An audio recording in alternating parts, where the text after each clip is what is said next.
I've had a few scary encounters in my life. Not sure if that means I'm old or just a creep magnet. But this one still really creeps me out. Back in the early 1980s, when I was 8 years old, my family was visiting my uncle who lived in Backwoods, Missouri. He lived on a large piece of land, and the only other people who really lived on the street were relatives, so no one else ever just happened to be out there. Because of that, no one ever locked their doors, since random family members were always dropping by for one thing or another. One night while we were there, my parents and aunt and uncle decided to go to a nearby town to go bowling. Because bowling. My brothers, who were 11 and 12 years old, my female cousins 6 and 14, and myself, I'm female for context, stayed home. It was still daylight when the adults left, but it started raining pretty hard and got dark quickly. We used to play a game that was basically hide and seek in the dark house, but we cleverly called it vampire.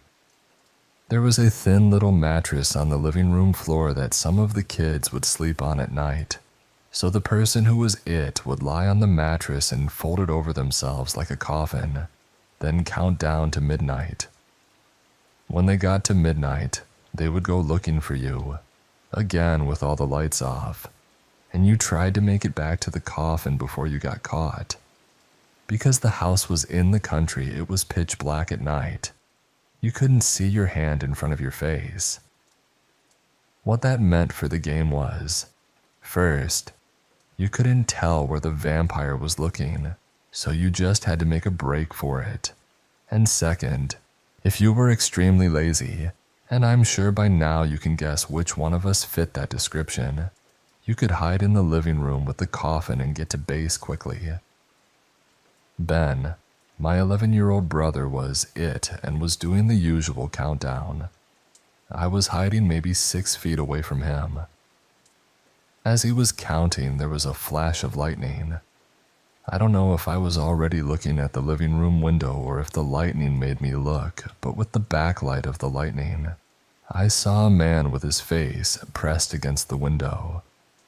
He had his hands on each side of his face as if he was trying to peer inside, and he looked exactly like the stereotypical creepster, heavy-set, scraggly beard and all. I could feel every hair on my body stand on end. Immediately, I began trying to convince myself that I didn't see what I thought I saw. But then Ben sternly whispered, "If anyone is hiding in here, stay still."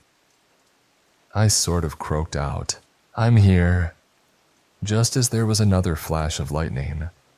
Creepster was still there, but he was no longer trying to look in the window. Instead, he was now looking toward the front door.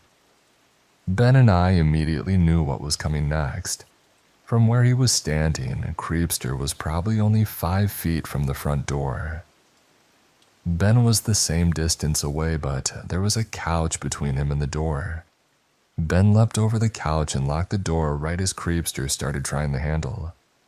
At this point, I guess Ben decided it was best to let Creepster know that people were home, and that we knew he was there because he flipped on the porch light and then started turning on the lights in the house.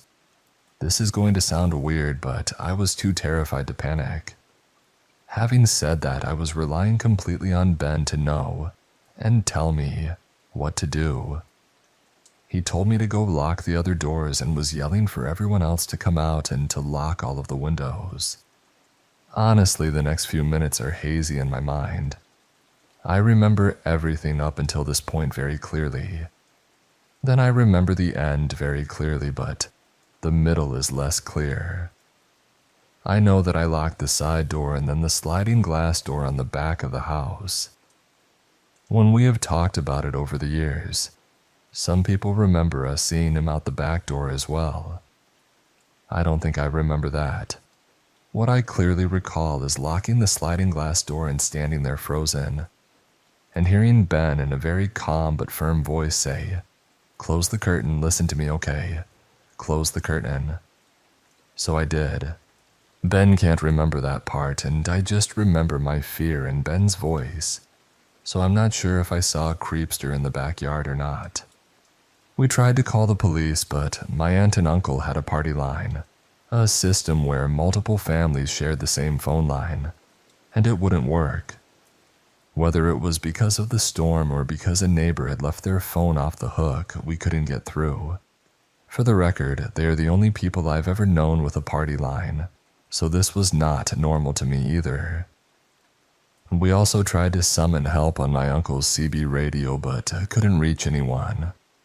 My uncle was a hunter, so he had a gun rack full of rifles in his room. But my older cousin was on an out-of-town hunting trip and had taken them with him. All we could find was a BB gun that looked like a real rifle.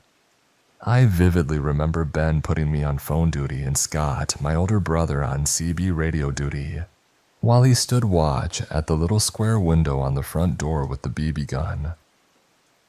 Maybe 30 minutes later, Ben said, "He's back. He's coming up the driveway." The rest of us froze in fear, but Ben opened the front door, stepped out on the porch, pointed the gun and said, "Get out of here right now." And then we heard our cousin Kyle, who lived down the road a bit, say, "You know that's a BB gun, right?" Even though Kyle was only 15, I remember feeling like we had been saved when he showed up. Kyle seemed really skeptical of our story, like we were playing a trick on him even though we had no idea he was coming. But he stayed with us until our parents came home. Honestly, I don't remember if we even told our parents what happened when they got home. There was definitely no police involvement though. We just went on with our trip. But we never played vampire again without mentioning that night. I just talked to Ben.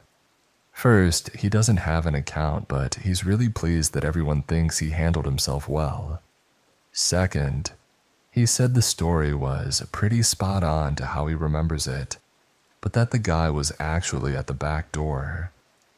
When we talked about it before, I thought he didn't remember that part, so I was confused. He said that as I was locking the side door, we saw a creepster moving around to the back of the house, so Ben told me to hurry and lock the sliding glass door. Those doors are right around the corner from each other, so I was closest. According to Ben, and this is what I thought happened, but I didn't want to say it unless I was sure. As soon as I flipped the lock on the back door, the guy was standing there just looking in at me. I just stood there for a couple of beats looking at him, and that's when Ben told me to close the curtain. We also saw him in the front yard one more time after that. I remembered this all along, but wanted to check with Ben before adding it in. It was a large front yard with a long gravel driveway. Off to one side of the driveway, quite a ways from the house, was a spot where my cousins parked cars that they were working on. I know, so stereotypical. While we were on watch, we saw a creepster messing with one of the cars.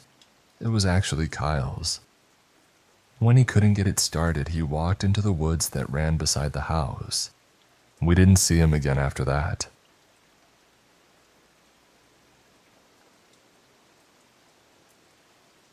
Let me just say, I was young and dumb when I met my ex. I am 18 years old now, but I met him when I was 16. I had never been in a relationship before him. I was a bigger girl and had an extremely hard time getting guys to like me. I met him on Snapchat. I didn't realize it then, but he had love-bombed me hard. I was so lost in the feeling of being wanted that I ignored extreme red flags. After only a week of talking, he convinced me to meet him at his house to hook up. He lived almost an hour away from me, and I was a new driver. But how we met is not the point. He showed extreme signs of being a narcissist and even admitted to me that he believed himself to be a sociopath.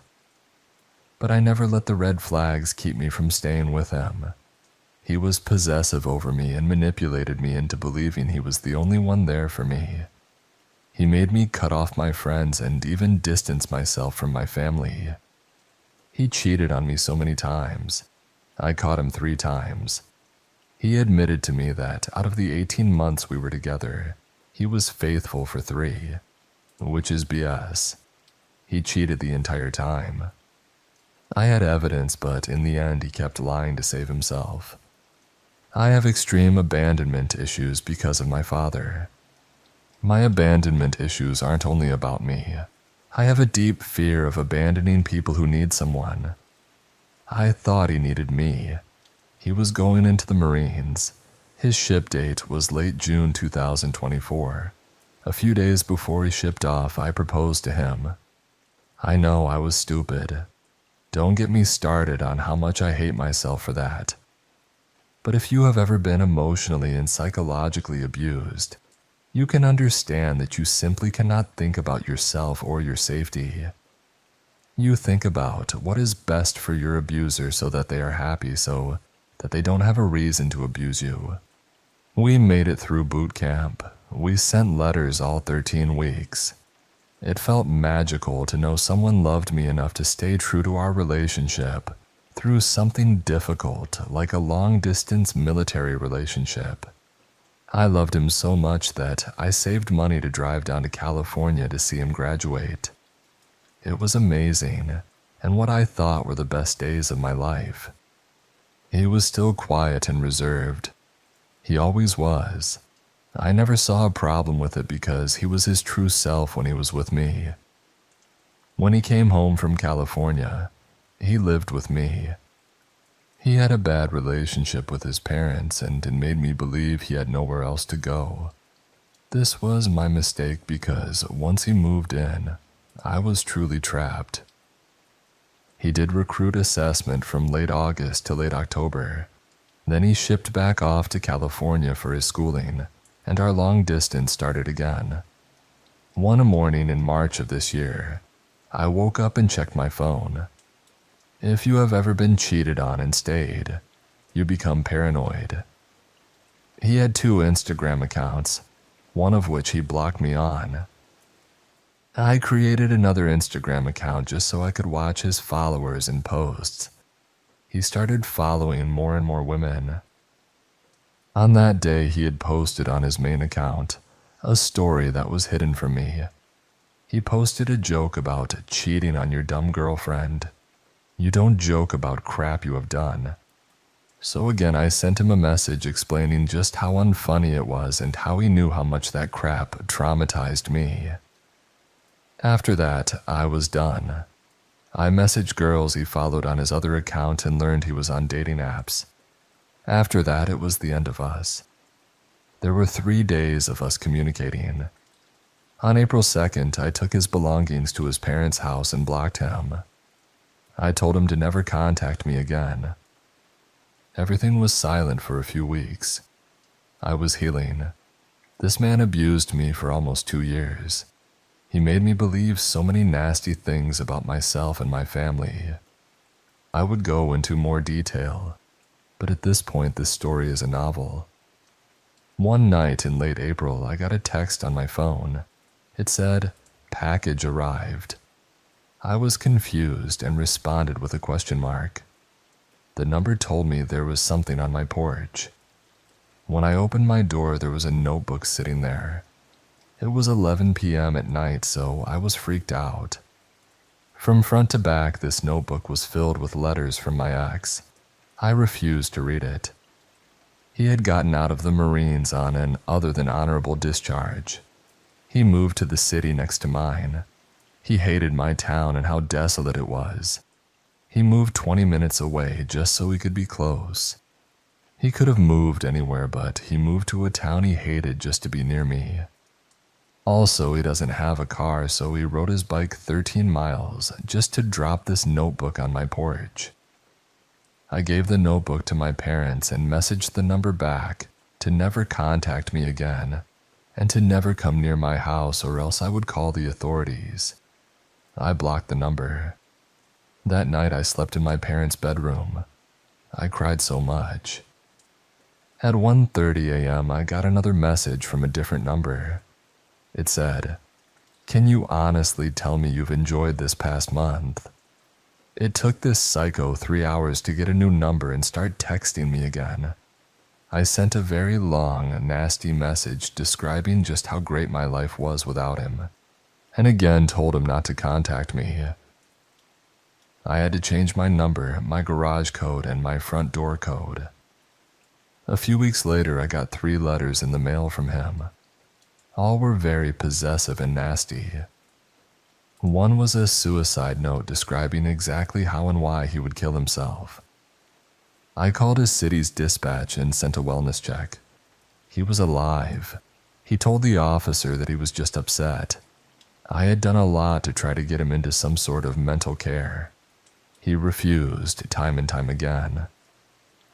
I told the officer to tell him directly that if he contacted me again in any way, I would file a stalking and harassment report. Lo and behold, a week or so later I got a message on Facebook from a very fake account. All of its posts and information clearly showed it was him. Unfortunately, I had to read that notebook he left on my porch. Holy hell, when I say he is crazy, he is completely crazy. In the notebook, he admitted to lying about attempting suicide, lying about being hospitalized, and lying about going into psychiatric care. He said it was better for me to believe that our breakup made him suicidal. He also admitted to a lot of illegal activity and said he cheated on every single girl he was with. The whole notebook traumatized me even more. I went to the police station and filed a report. 2 days after I filed the report, I got more letters in the mail from him. One admitted to watching me from a hill outside my house. Another was him trying to return our engagement rings that I left with his belongings. He told me it was smart to change my phone number, but that I could not change my address, so he would keep sending me letters until he won me over again. The last 2 letters were sent from a different state. That means he moved away. I'm very happy that I don't have to worry about my physical safety anymore, but every week I get more and more letters. He's obsessed with me and I simply don't understand why. He cheated because some screwed up part of his brain wasn't satisfied with me. Now that he's without me, he's literally going crazy. I never want to see that man again. I am terrified of him. I still look over my shoulder thinking he will be there, even though he moved. Every time I get a call or text from a random number, I think it's him and panic, even though I changed my phone number. I have nightmares of him. He mentally messed me up so bad, and I can only realize that now that he's gone. I hope he stops sending me letters or that he goes to jail. This will happen to another girl if he is not punished. I want justice for myself, but I also want to protect that future girl.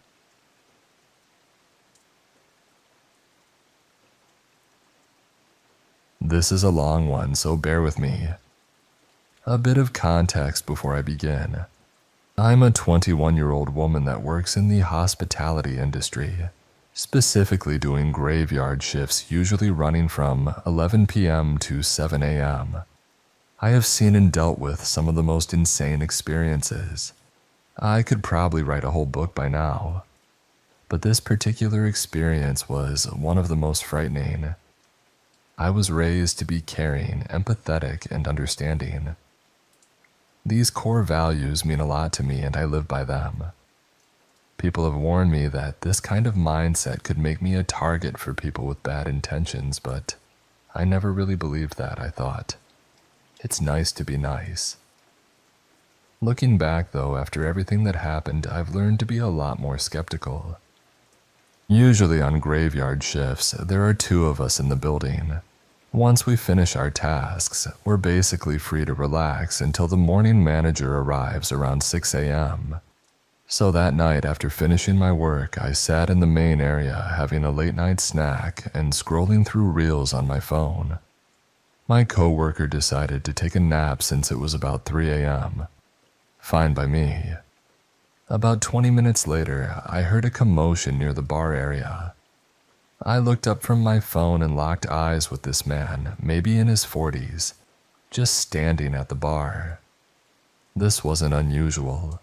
People sometimes came down for water or a smoke before going back to bed, so I thought nothing of it and went back to scrolling. Then he said, "Sorry, excuse me." I sighed internally, wondering what he could possibly want at 3:30 a.m.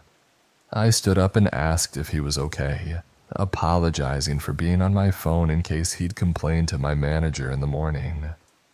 He responded, but I couldn't quite hear him, so I walked over and asked him to repeat himself. "Is it okay if I have some water?" he asked, shaking and sounding nervous, soft-spoken and honestly non-threatening, except that he was about 6 feet tall and I'm only 5 feet. Of course, I said yes and went to get it, but then he stopped me. "I'm sorry, is it okay if I talk to you for a while? My mom is dying in the hospital and I can't sleep." Looking back, I kick myself for not making some excuse about needing to work, but I agreed to stay and talk. Stupid empathy. He asked if I smoked and I said yes. Then he asked me to step outside to smoke and talk, and I agreed again. We talked about his mom and I tried my best to comfort him. I'd recently lost someone too, so the topic hit hard. He thanked me for being kind and told me about his life. How he'd been homeless but moved in with his sister and was getting back on his feet. They were staying here temporarily but weren't from this city. I listened and nodded. Then something shifted. "Are there cameras out here? I wouldn't want you getting in trouble for being outside," he asked. How this didn't register as a red flag at the time is unbelievable. I didn't answer yes or no. I just assured him I wouldn't get into trouble. He seemed disappointed, probably because I didn't tell him where cameras were placed. The conversation kept getting weirder and creepier, but I didn't realize it then. I just saw a sad man needing a friend. Yes, I know I was stupid and angry at myself too. Eventually, some fight or flight kicked in. I told him I was cold and going inside. "Come here, give me a hug, it'll warm you up," he said. What the hell? At this point, I'm creeped out, but thinking maybe he's just bad at picking up social cues. So I declined and walked inside. He followed. He asked if he could grab a coffee and sit with me for a while. Being alone, nearly panicking and not wanting to upset him, I agreed. We sat together and he started asking odd questions. "Do you have kids?" "No." "Do you want kids?" "Do you have a boyfriend?" I lied and said I had a fiancé. "Do you love him?" "No harm in asking, you're so beautiful," he added. At that point, my brain was screaming at me to get out. I had to think fast. "Come sit next to me, I won't bite." Hell no, I made up an excuse. I had to get the area ready for the morning and my manager would be there soon. Just then, my coworker woke and walked by to get coffee. The man looked startled and suddenly said, "Tell your mom I was asking for her." Forced a hug, then left to go to his room. Oh my God, he was pretending to be a family friend to avoid suspicion. I stood there in shock, unable to speak, my brain still processing what had just happened. I kept quiet and helped my coworker set up for the morning. By then it was 5:30 a.m., so I'd been dealing with this man for 2 damn hours. At 5:50 I sat down, waiting for my manager to arrive, hoping the man wouldn't come back. Wishful thinking. He appeared behind me suddenly. "I think I'll go to the shops, I'm out of smokes." "Okay, why do I need to know that?" I said nothing. Then he asked for my pen, which I gave him. 5 minutes later, he returned it and said, "I wrote a note for you," stood close, dropped a piece of cardboard behind my back and walked away. Looking back, I see how sneaky that was, making sure no one saw him drop it. I picked up the note. It was weird, but one line made my skin crawl. "Wear tighter work pants for me next time, they'd look good," with a winky face. I ran to the office and sat in front of the CCTV monitors watching him. He paced outside, waiting, then walked back inside, looking for me on the cameras. I was safely in the office, so he went back outside, pacing and hiding out of sight behind a corner. I told my manager, who told me to leave through the back entrance, which I did. I was shaking, looking behind me every few seconds, every noise making me run faster until I reached the safety of my home. I sat down trying to process it all when suddenly my phone vibrated. "Hey, it's Name. Thanks for the chat. Talk soon, winky face." How the hell did he get my number? I've never blocked someone faster in my life. I told my supervisors what happened and didn't return to work for a month, until he was permanently barred from the workplace. I still fear I'll see him somewhere, that he'll be waiting. Thankfully, I haven't seen him since, and I hope I never do. If you're reading this, let's not meet again.